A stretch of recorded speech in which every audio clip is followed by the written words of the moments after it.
First chapter, let me introduce you to this assurance and why do we need the assurance. Assurance is very interesting subject in the accounting. It's something very unique. So basically the assurance, a study of audit. So what is study for audit first is the different from any other accounting courses. So there's no, you cannot transfer, it's not transferable knowledge from the other courses into this course. This course is very specific, requires his own terminology and his own way of thinking. The process of analyzing and discussing the problem is different. So follow me here and try to learn and memorize as much as you can. Audit, in the other courses we have rules, techniques, computation. In audit we have analytical and logical skills, and they have a conceptual framework which has to be followed. So for that reason, whatever you know from we're going to use what you learn from the financial reporting courses.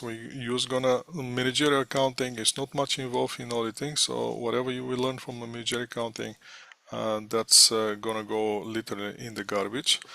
Taxation is not applicable for this course, so the only thing that this course to some extent relates is to the financial reporting in terms of using the information from the financial reporting to do our analysis and come up with some conclusions. Why we have this demand for audit? Honestly, I don't know what to say, how exactly to explain why we have demand of audit. But audit is kind of level of assurance that somebody review financial statements and after that express his opinion and saying, okay, those financial statements meets some criteria or those financial don't meet those criteria. So the users of the financial statements can rely on those financial statements, or the users of this financial statement cannot rely on those statements. Now, with the development and expanding the world economy for the last 200 years, obviously we're going to have this demand of people to make sure that whatever they see, whatever they look at, actually meets some standards. And the auditor is the one who provides that assurance that any reports meet some standards. So which are the principals and the agents? So we have to know that the principal and agent kind of relationship that's created through the audit. So we have the public company. We're talking about the public company. The private company, those are not subject to audit. We're going to see what kind of special reports they have to do. But the public company, that's the company that sells the shares and bonds for the outside market. Then we have a public market offering, and those are listed on the stock exchange. So for that one, we're going to have this interest of the proper use of the company resources, and we're going to have the managers which are acting as an agent, and we have shareholders which are the principals, and that's why we're going to have this relationship between the principal and agent. Principal doesn't need to be involved in the day operations, but that's why he hired the manager who act as an agent of the principal and manage the company for the best interest of the manager, not the best interest of the principal, not the best interest of the manager. That's one thing that we have to understand. So then we're going to have this relationship here, which again is the principal, which is the owner of the company, and the manager relationship. So the principal provides the capital through the investment or through the borrowing, give it to the hands of the agent, which is the manager. Agent in this case, or the manager, he will be the accountable to the principal and provide the financial reports of information how he dealing with all the capital that was given to him to manage.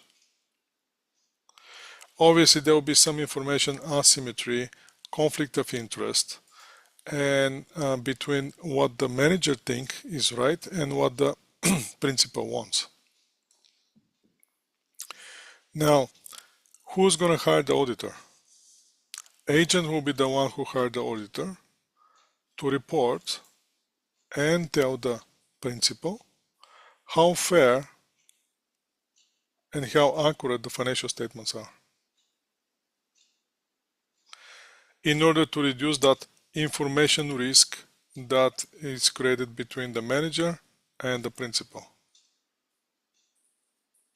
So technically the auditor can assure the principal that whatever principal wanted is actually done by the manager in the way the owner wanted to be done.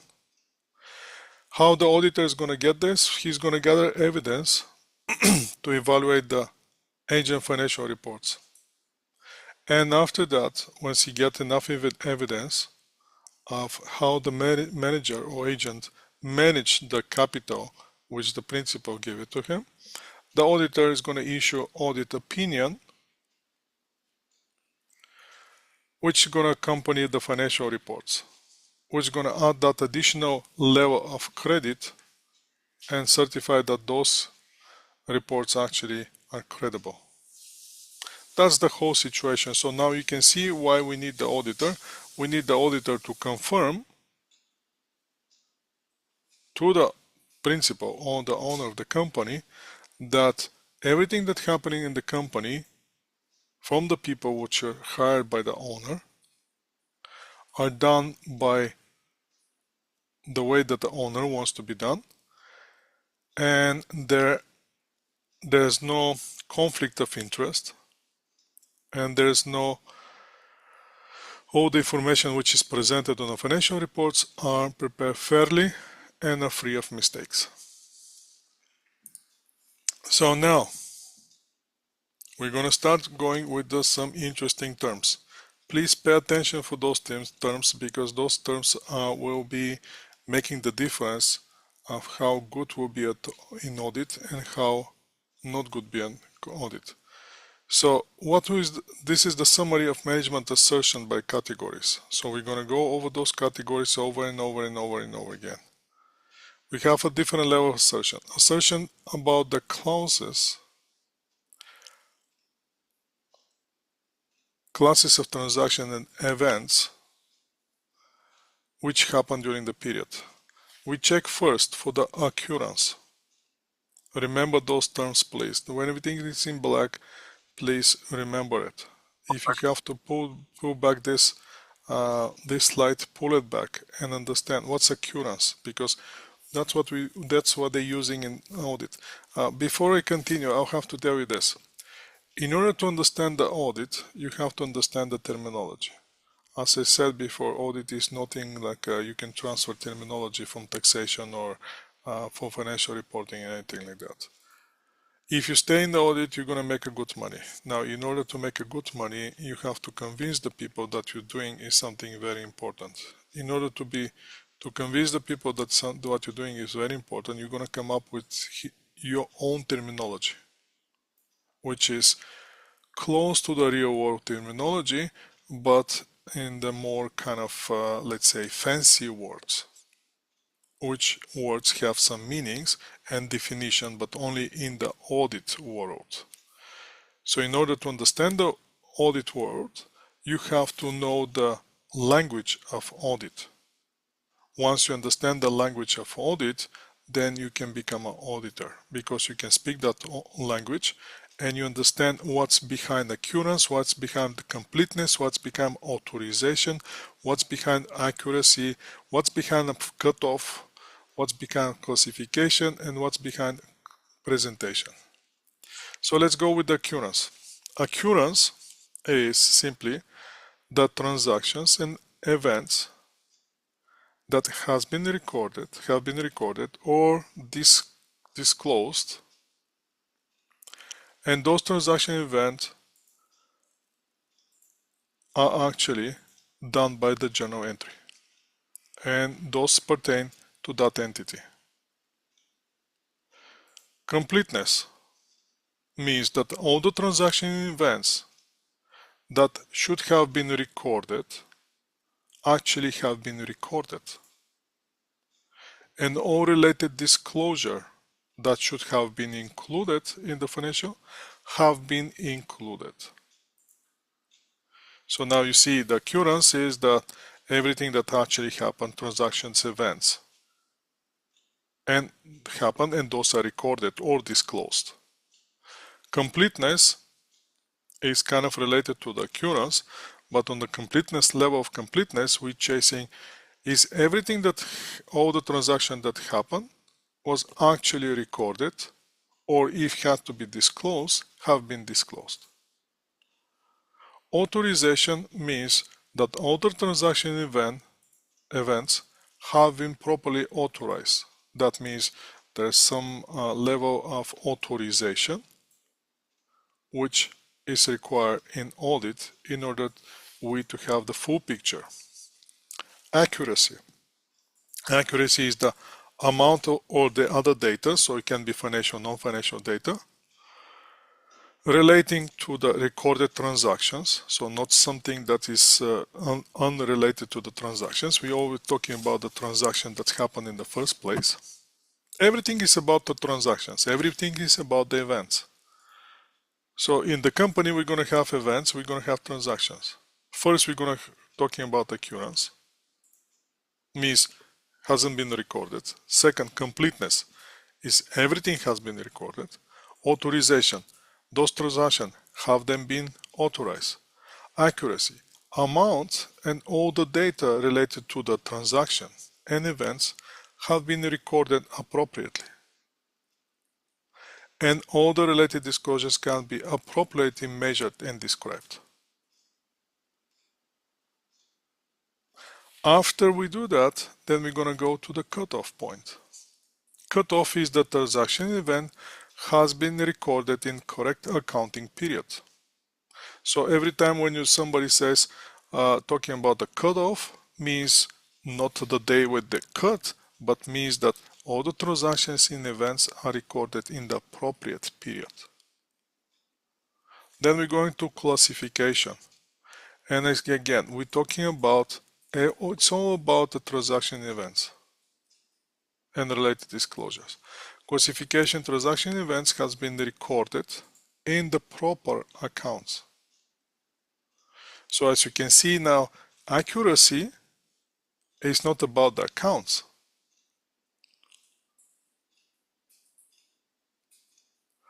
Accuracy is the about and other data relating to the transaction events have been recorded appropriately.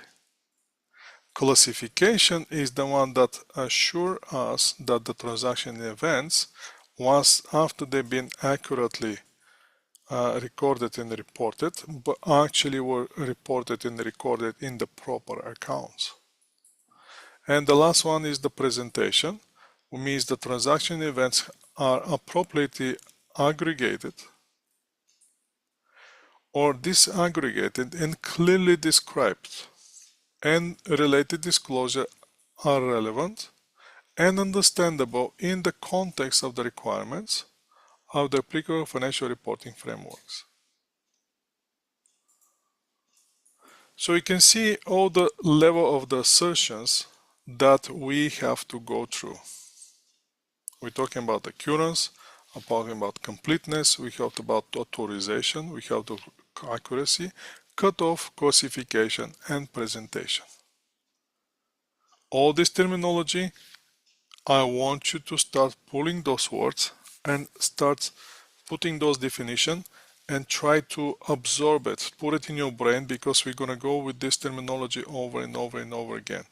You better learn it in the beginning. Again, this audit is like learning new language. By the end of this course, you have to be able to speak in audit language. Now, once we moved from that assertions about the classes and events, we're going to go assertion about the account balances at the end of the period. So we can see what kind of level of assertions, summary assertions about the transaction events. And now let's go to the assertions about account balances and related disclosure at the period end. For the account balances, we're chasing the existence. Is the amount on the balance sheet that says for the assets, those assets actually exist. Are those real assets? If the balance sheet says you have 100 potatoes, you go and count 100 potatoes.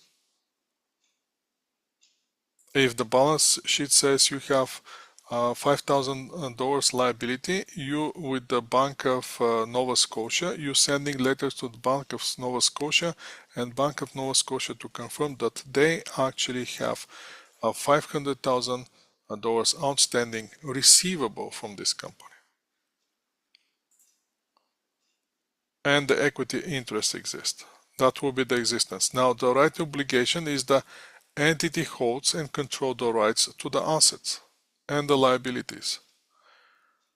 And the liability obligation of the entity. So first, once we find that, okay, this actually exists, then we're going to find out, is it the company has the rights to those assets or obligation for those liabilities?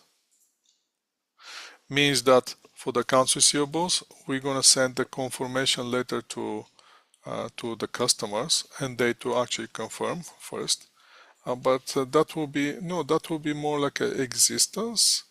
Now the rights will be, is there any contract that we have with the client for under which contract the client actually owes us money? That will be the rights and obligation. And the other thing for the assets is simply, if you have assets on the lease, we're going to look at the contract of the lease. If you have purchased new assets, we're going to look at the invoice or the documents that you purchased the new assets. That's why it's very important when you become accountant, when you start doing accounting, every time when company buy a new assets, something bigger, and every time when you're recording the assets, I would suggest you is make a copy of the invoice right there on that spot and have yourself a file of the asset purchased during the year. Because at the end of the year, somebody's going to ask for those invoices. But if you keep track of those purchases during the year, at the end of the year, you have everything put together. The chances you to miss 1 and 2 invoices, it's not a big deal. You can easily find those invoices. That's what was very, very funny when the first company here, when they start working as an accountant in Canada, of my country of origin, I was constantly under audit. I mean, like a literally audit. And audit is not like audit they doing here in Canada. Audit is crazy stuff. Government audit, third-party audit, any institutions audit. Everybody is doing audit. So I kind of start living with the auditors all the time in my office.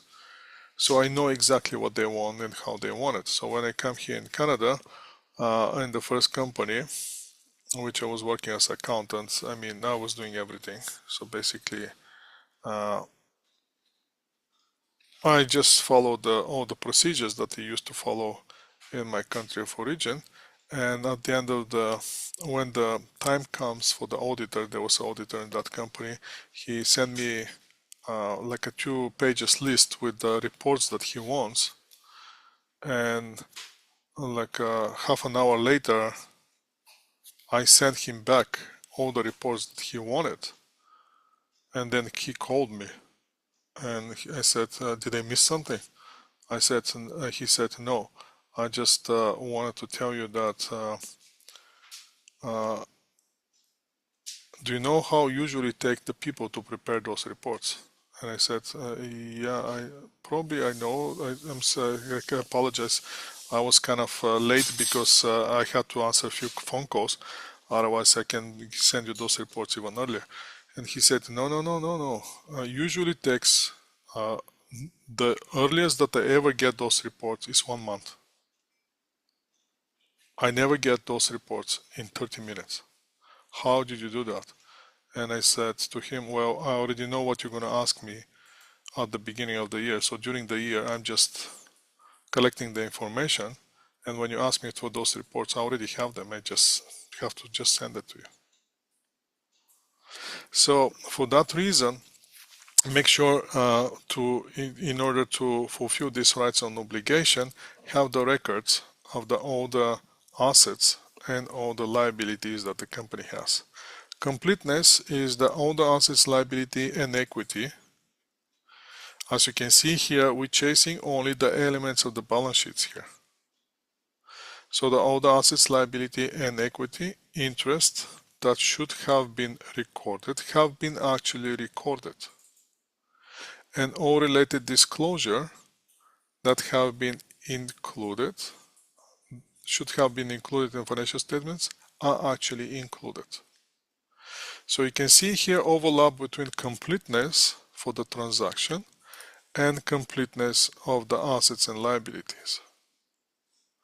Then we're going to the accuracy, valuation, and allocation.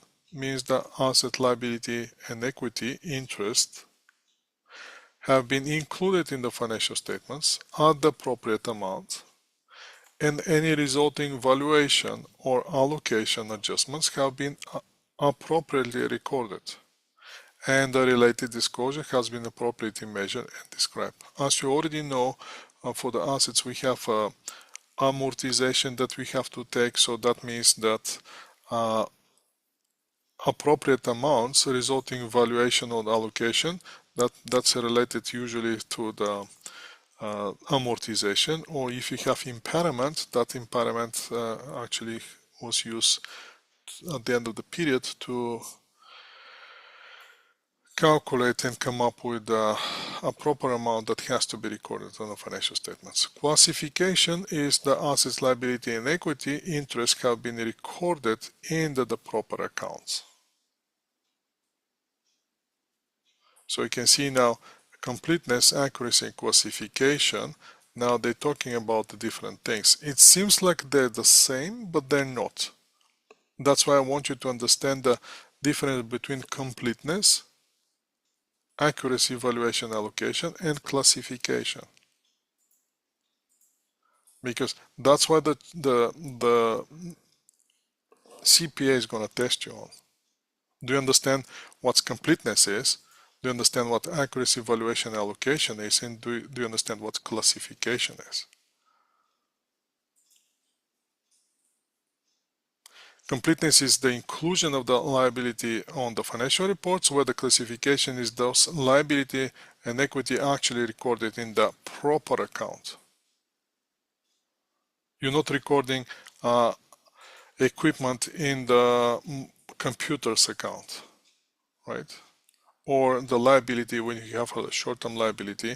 If you have a long-term liability, you're appropriately showing the portion of the short-term liability and the long-term liability.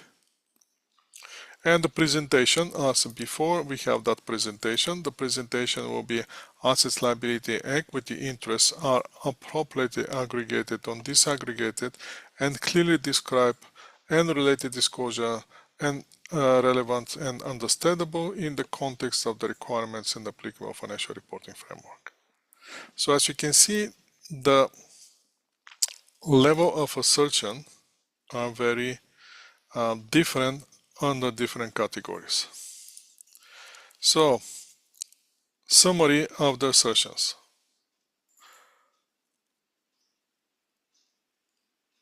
We're talking about assertion that about the classes of the transaction events and the related disclosure for the period under the audit is occurrence, completeness, authorization, accuracy, cutoff, classification, presentation. Do you have to memorize those ones? I would clearly recommend you to, if you have to memorize them, memorize them. But how can you memorize them? By memorizing them in the logical order of a presentation will be the last one. Classification is related to the bigger event, which is the account. And start with the smallest one: occurrence, completeness, authorization, accuracy, cutoff, classification, presentation. That's for the transaction events. Then we're moving to the assertions about the account balances and related disclosure. And we start with the existence, rights and obligation. We're confirming that first they exist. Second, the company has the rights to this. Their completeness, then they're accurately reported. Then they put in the right account and they're presented in the financial statements. So you can see how logical one after another we're going through. And then you're going to see on the level, when we start doing the audit procedures, you're going to see which procedure is related to which level of assertion. Because through those level of assertion, basically, the auditor is going to form his opinion about the financial reports, about the accuracy of the financial reports and how everything is actually reported in the financial reports. So let's see one thing. The auditor performed a vouching test. Now you don't know what the vouching test is, but let's pretend, without knowing what the vouching test is, let's say performing a vouching test on accounts receivable by looking at the general ledger, identifying the sample accounts, and finding the original supporting documentation for those balances. This test deals which of the following management assertion. So now since we're talking here about accounts receivables, we have to go back and see which are exactly the one that we're looking for. Are those is about accounts balances, or this is about the transactions? So first he's chasing accounts receivables. So once you see accounts receivables, obviously we are on this category here on the account balances, not on the transactions and events. So since we estimate, since we're evaluating, okay, we are on this category, assertions about account balances. What's the next thing? He's looking at the general ledger, so make sure that they actually exist. Identifying sample accounts, so basically he wants to test them for are they actually recorded, and finding original supporting document for those balances. So technically, in this case, he's looking for which one you think it is. D. So if we're going with the D, accuracy evaluation allocation, let's check what the accuracy evaluation allocation is. That means have been included in the financial statements at the appropriate amount. Are we checking here, are the accounts receivable reported correctly on the financial statements? No. No. Let's see the completeness. What the completeness says. Completeness means all assets and liability that have been recorded have been actually recorded. Is that what we're chasing here? No. No. Occurrence. Let's go with the occurrence. Occurrence is, it's not even part of the management assertion for the account balances. As you can see, occurrence is happening for the transaction and events. So occurrence is completely wrong. So the last thing that left is existence. Yeah. Right? And existence is the asset interest actually exist. That's what we're chasing here. Make sense? Yes. So you can see here the process of finding which, this is a tricky thing. This is a very tricky. Since you never have, how many of you have experience in audit?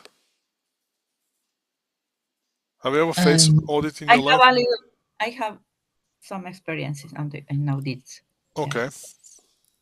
But as you can see here, we're trying from the action that is given to find out what's the definition or what's the appropriate assertion that actually is done. So this one is, I personally find it difficult. And it's going to be difficult if you don't know the terminology. So once you know the terminology, that's why it's important for you to understand that those two slides here are very important. Because through those two slides, you're going to understand which is the level of assertion, which is the level of assertion for the transaction and events, and which is the level of assertion for the account balances and the related disclosure. And then when we start doing those examples, you can easily, okay, this one is on the level of this level, accuracy or completeness. This is on the authorization. This is on the cutoff. That's where I want you to be at the end of this course. So, what this shows you, the relationship between audit, attest, and assurance services. In the middle is always the audit. So that means the audit is a systematic process of objectively obtain and evaluating the evidence regarding all those assertions which are related to all the economic action and events to make sure to give some level of degree of the correspondence between the assertion and establish criteria. And obviously we have to communicate whatever we find with the interest users, which in this case will be the principals of the company. That will be the audit. Next level is the attest. Attest will be the service which happens when the practitioner is engaged to issue a report on the subject matter or an assertion about the subject matter that is the responsibility for the another party. So as you can see, in this case, whoever attests, he's not the one who doing the whole process. He just providing the services when is engaged to issue a report on the subject matter or the assertion about the subject matter. That's a responsibility for another party. So another party did something, you're just attesting that yes, this one is appropriate, no, this one is not appropriate. And the last one we have is the assurance. Assurance is independent professional service that improve the quality of the information or its context for the decision makers. So if we have to level the level of, how can I say, level of accuracy, which one will be the most accurate? What do you think? Assurance. Assurance, I would say assurance is the less accurate. Because the assurance, as we can see here, is just expressing independent professional service which improve the quality of the information or the context for the decision makers. So if you hire me for the assurance only, Audit. right? If you hire me only for the assurance, I can give you some ideas how to improve the quality of the information, and that's all. Now, if you hire me to attest something, that means I'm just going to look at the statements which has been prepared for the third party, which is the management in this case, and I'm just going to say, okay, those statements include everything that's necessary, and that's all. But on the audit level, I'm going to go deep, and I'm going to provide this systematic process of objectively obtaining and evaluating the evidence regarding a certain economic action and events in order to make sure that everything is accurate and everything is correct. And then we're going to present this result to the owner of the company, which in this case will be the principal. So the audit is the highest level of assurance, if you want to say that one, highest level of the service. Then a test is the less kind of not, I don't want to say accurate, but on the level of difficulty, a test is less difficult and assurance is the least difficult one. So let's see the objectives or the audit assertion and objectives. On the balance sheet assertion level, we're going to have a valuation, existence, rights and obligation, and completeness. For the income statement assertion, we're going to have the completeness, accuracy, cutoff, classification, and occurrence. So from where we're going to get those terms, again, we're going to go back to the 2 slides that I already told you, and we're going to see which one is what and what means one versus another. So as you can see, for the different reports for the balance sheet, in order to have a level of assertion, we have to check the valuation, existence, rights and obligation, and the completeness. Where for the income statement balances, we have to check the completeness. Is everything that has been recorded? Accuracy, is it put in the right account? Cutoff, is it put it in the right period? No, actually accuracy is not about account. Classification, is it put in the right account? Accuracy was, let's see what accuracy was about. The accuracy is the amount in the other data related to the transaction event has been appropriately measured and described. Reported appropriately and appropriately measured and described. Then classification is to be put in the proper account. So you can see they kind of look the same, accuracy and classification, but they're not the same. That's why it's very important that right in the beginning, you to get the right terminology and to understand what's the difference between valuation, existence, right, obligation, completeness. So let's see here which are the overview of the financial audit process. We're going to have the management and we have the auditor. And once the engagement is established, the auditor is going to ask the manager to implement internal control, conduct the transaction, and to accumulate the transaction into the account balances. By doing that, that will be the auditor is going to get the evidence, and he's going to get the evidence that everything has been actually recorded. Once the manager prepared the financial statements,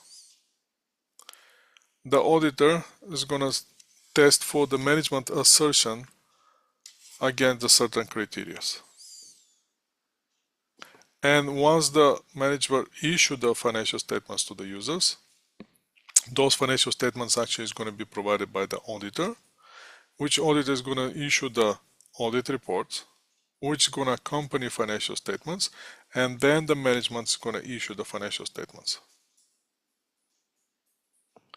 After the auditor determined that those actually financial statements present the overall fairness of the financial statements. But the auditor is the one who's going to express that opinion about the fairness. Now, the concept, the fundamental concept in the conducting financial statement audit is, first, we have to check materiality. Then we have to check the audit risk. And the last thing is we have to check the evidence. Let's see which one is what. Materiality. I believe I already explained to you materiality and how to get the materiality. Now the materiality is the magnitude of the event that has been missed or misstated and all the surrounding circumstances which can influence the outcome of the situation. So here the materiality is magnificent omission of the misstatement of accounting information that in the light of the surrounding circumstances, if that becomes available, makes it's probable that the judgment of the reasonable person relying on the information would have been changed or influenced by the emission of the misstatement. So again, which is the amount of mistake or omission which you know exists, which is going to change your opinion or going to change your normal course of action. That's simply the materiality. Next one will be audit risk. Audit risk is the risk that the auditor mistakenly express a clean audit opinion when the financial statements are materially misstated. So the auditor knows that there is a misstatement, but the auditor is okay to give the clean audit opinion, even though there's a misstatement on the audit.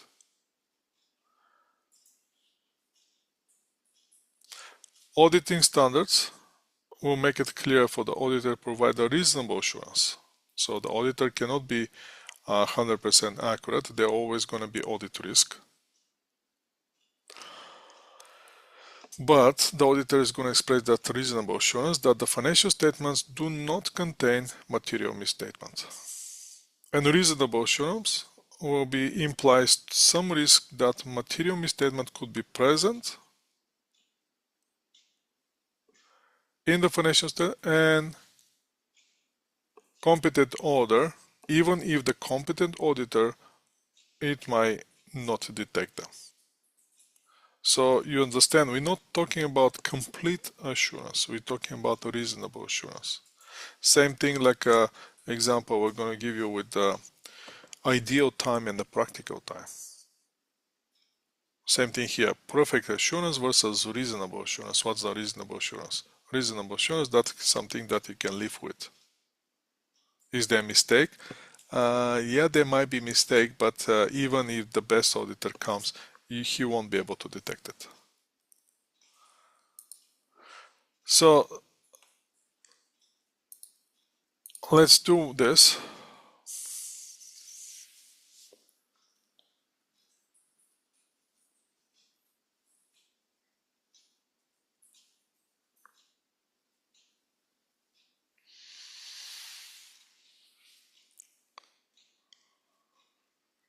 Now what you don't know here is what's an unqualified report opinion. Unqualified opinion, that means there's no mistakes on the financial statements.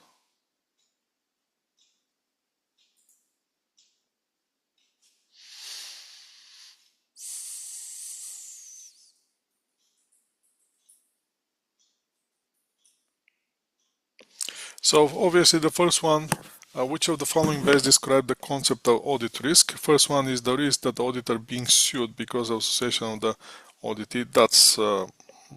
That's ridiculous, so we're going to throw it away.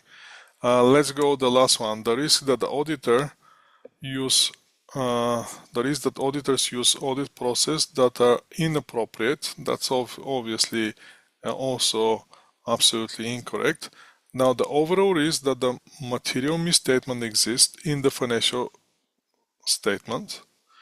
That's not technically related with the auditor, so the last one will be the risk that the auditor will provide the risk that auditor will provide unqualified opinion on the financial statement that are in fact materially misstated, which looks like the best choice here. Again, auditor signs that the financial statements are accurate, everything is fine, even though the auditor knows that there's a mistake. But that mistake is not material. Means that it's not going to change the opinion of the users of the financial statements, even if they know there's a mistake. So that will be the right answer here. The next thing is the audit evidence regarding the management assertions. So evidence which will be assisting the auditor in evaluating the management financial statements. Assertion consists of underlying accounting data and any additional information available to the auditor, whether the original originating from the client or the externally. So we're gonna rely on two things, on the relevance and the reliability. What is relevance? Relevance is gonna explain to us, is the evidence related to the specific assertion been tested? Have we tested for certain levels of assertion? Base, is it going to be transactional events or going to be accounting balances? And the reliability will be, can the evidence be relied upon to signal that the true state of the specific assertion have been tested? Now the reliability is about the evidence, is those evidence that we actually using actually in fact are related to that certain assertion that we're testing. As you can see, the audit is kind of interesting, but at the same time always going around assertion, assertion, assertion, testing, assertion, testing, assertion, testing. Now in order to do the testing, we have to get some sampling. An auditor using the sampling approach to examine the subset of the transaction based on the previous audit and understanding of the company internal control system. So we're going to test by sampling, we're going to test previous transactions, get understanding of the internal control of the company, and we're going to get the knowledge about the company industry. Obviously, if we have to go transaction by transaction, that will be, audits are going to be too expensive. For that reason, we may use the data analytics. That's why the assurance, when you pass the assurance is going to give you some level of data analytics, which now is used for the audit purposes. Let's see what you think about this.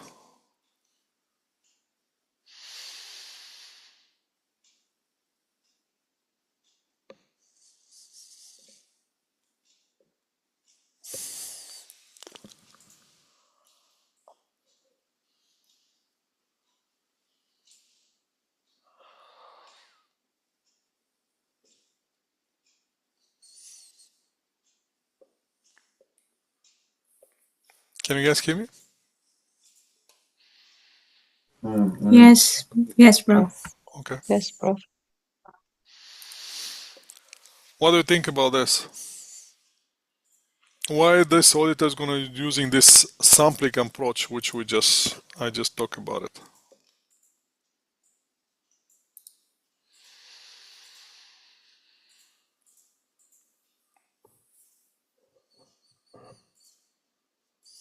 First one, obviously, is ridiculous, right? Second one, let's leave it for now. Let's go to the third one. Auditor must limit their exposure to their auditee to maintain independence. So we're not talking about the independence here, we're talking about sampling, right? So independence is thrown to the window here. And the last thing is the auditor relationship with the auditee is generally adversarial. So the auditor will not have access to all the financial information about the company. That's not in the line that we're looking for the sampling. So auditors must balance the cost of the audit with the need for the precision. That will be the related to our sampling. So you can go with the sampling but be careful because you cannot go too much. You cannot examine every transaction. So for that reason, here the B1 will be the correct one. So which are the major phases of the audit? First will be the client acceptance, or we continue with the same client. Then we're going to go with the preliminary engagement activity. Then we're going to go and plan the audit. Then after that, we're going to start assessing the internal control. After the internal control, we're going to go with the audit business process and the related accounts. So now we're going to chase the accounts, account balances. Then we're going to complete the audit, and then we're going to evaluate the results and issue the audit report. So as you can see, how many chapters we have to cover in order to find what exactly audit is. Let's see with the structure of the audit report, which is the last part of the audit work. As you can see, evaluate the results and issue the audit report is the last step of the audit, but we're going to cover it here in the first chapter, so we can understand what's the objective at the end of the audit.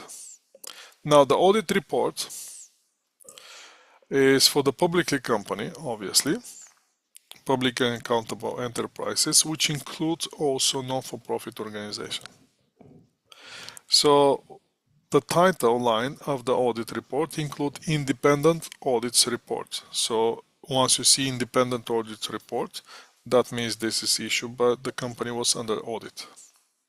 Usually the report is addressed to the shareholders and board of directors of the company.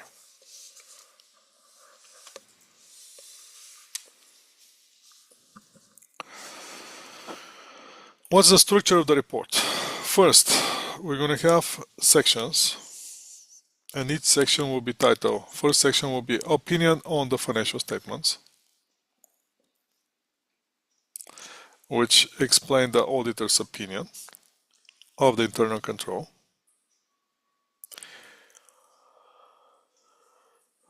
Basis of the opinion, and if there's any critical audit matters. And that report is going to conclude with the signature and the name of the audit firm, the personal name of the auditor or both, audit addressee, and date of the report. What kind of report the auditor can issue? They can issue 4 types. One is unqualified, the other is qualified, the third one is adverse, and the fourth one is disclaimer. So now we're going to see each type of report. What is it? First one, unqualified report, means that the auditor report, aka audit opinion, is the main product or output of the audit. Now, the standard unqualified clean audit report is the most common type report issued. In this context, you have to understand that unqualified means that because of the financial statements are free of the material misstatements, the auditor does not find it necessary to qualify his or her opinion about the fairness of the financial statements. So you see, it's kind of going the opposite way. You're always going to see, are always going to think that when it says unqualified report, that means something is wrong with the company. But in the audit is the contrary, because you're looking for the different point of view. Unqualified report is the desired report that every company wants. Again, unqualified in this case, in this context, means that because of the financial statements are free of any material misstatements, auditor does not find it necessary to qualify his or her opinion about the fairness of the financial statements. Now let's see what's the qualified report. Now suppose that the audit financial statements contain a misstatement that auditor consider material. Management, those misstatements are communicated with the management, and the management doesn't want to correct those ones. Or suppose that the auditor is unable to obtain sufficient appropriate evidence regarding the specific account. In this case, the auditor will likely qualify the report, explaining that the financial statements are fairly stated except for the misstatement identified by the auditor. So in this case, he has to express opinion. Make sense? So if he expresses his opinion, that becomes a qualified report. What drives the report to be qualified? Again, remember this: misstatement are found, management doesn't want to change it, and the second one, or the cannot obtain sufficient evidence regarding specific amount. In that case, the auditor will issue unqualified report, which is not desirable by the company. If the publicly listed company get unqualified report, the market price of the share is going to go down. The next one is obviously now getting from the best to the worst, as you kind of sense it. Next one will be adverse. Adverse will be the suppose the auditee financial statements contain misstatement that the auditor considered to be material, that is affect the interpretation of financial statements. In this situation, the auditor will issue adverse opinion, including that the financial statements are not fairly stated and should not be relied upon. You can imagine what's going to happen with the public company if they get this audit report. And the last one is the disclaimer and the scope of limitation. If a scope of limitation is pervasive, that it limits the ability of the auditor to conclude on the financial statement as a overall, the auditor will issue disclaimer of the opinion, indicating that it's not possible to express an opinion on the fairness of the financial statements. So if there's anything worse, that will be disclaimer. The best that we can get is unqualified report.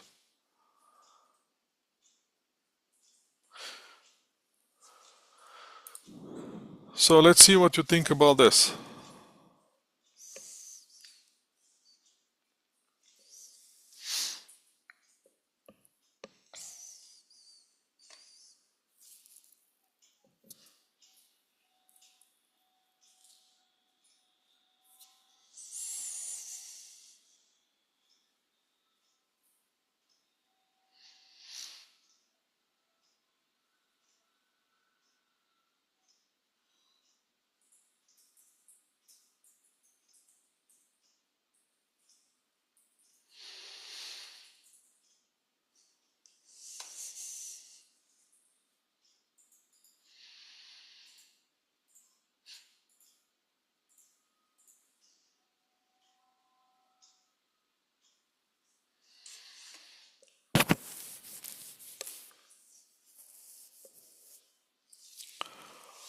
What do you think about this?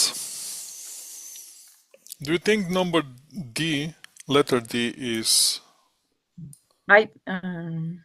accurate? Is it auditor's job to comment on the management, and is the management disqualified to lead the company? No. No. Auditor is satisfied that this company is highly profitable, will be highly profitable in the future. Is it the auditor opinion, and it has anything related about the profitability of the company and the future of the company? No. No, absolutely not. Right. The auditor is certain that this company financial statement have been prepared accurately and that all accounts balances are precisely correct. Yes. That will be Yes. one, but let's see another one. Any Oh. disputes, so let's see the other one. Any disputes over significant accounting issues have been settled to the auditor's satisfaction. Yeah. I think yes. Yes. Yes. Now, that's where we're leaning to, right? Because what's the state that we auditors, so investors is reading financial statements and observe that the statements are accompanied by the auditor's unqualified report. From this, investor may conclude. Now, yes, see. both A and C looks like a correct, Yeah. but the correct one in this case is A, because the auditor job is to make sure that all the disputes, everything that has been in the company is settled to the auditor's satisfaction in order auditor to issue that unqualified report. Okay. Make sense? Yes. That will be the borderline here, if you say, if we have to look at this point of view, and that's how we should. When you see the unqualified audit report, that's what you should assume. Yeah. Just a second.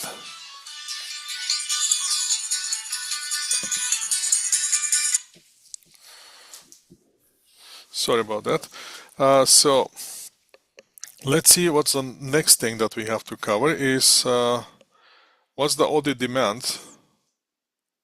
Demands logic, obviously reasoning and resourcefulness.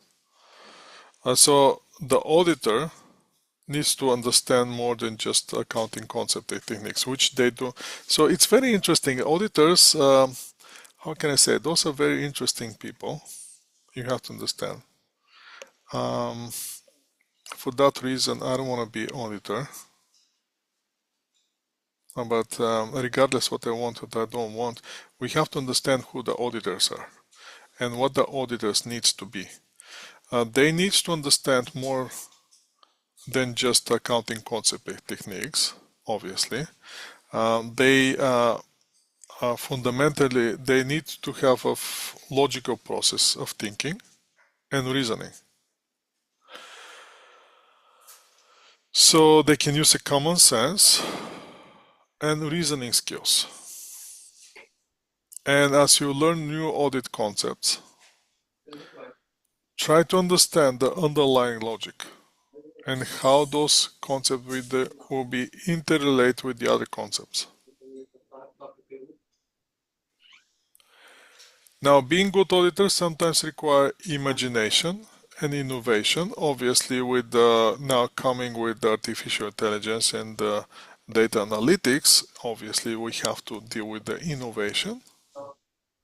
But also you have to have imagination in order to come up with the process, how you're going to get the samples in order to get evidence or assurance about the existence of the transaction based on the nature of the company, based on the business that you're doing audit in. Because there's very interesting examples which I'm going to give you when the time comes, how the people try to do whatever they want and at the same time get unqualified opinion through the audit reports, but knowing that there's something wrong. So the understanding the audit concepts is useful for all the business professionals and consultants. So you as an accountant, I want you, I'm not sure if you're going to be auditor and you're going to like audit. That's something that I cannot say right now. But if you like it, that's good. If you don't like it, that's also good, but it doesn't mean that we don't have to understand it. In contrary, we have to understand what the audit is. And we have to understand all the level of assertion that the auditor requires in order to express this unqualified opinion on our reports. That will be conclusion. That will finish the chapter 1. Now I'm going to stop.